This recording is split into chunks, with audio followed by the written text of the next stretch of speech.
name is Alfredo Rios. I'm the owner at Drive Auto Collision here in El Paso, Texas. The Sema car that we're building, most of the work's been done by the kids at the school. One of the things that we're helping them is just basically the sheet metal and body work and paint.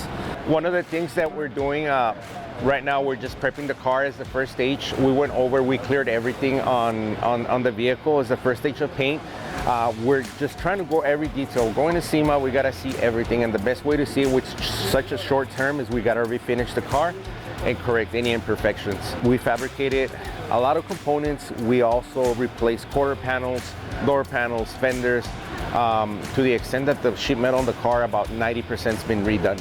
Going back to SEMA again, it's always an honor to be in the top 300, 400 vehicles around the nation in the shops. You know, it's going to the Super Bowl of automotive industry. Good luck, guys. Want to wish you the best. It's a lot of work and it's an experience. It's something that you guys are never going to forget. And if you guys feel the passion to rebuild cars, I'm always here to help you guys in any guidance or anything that we can do for you guys.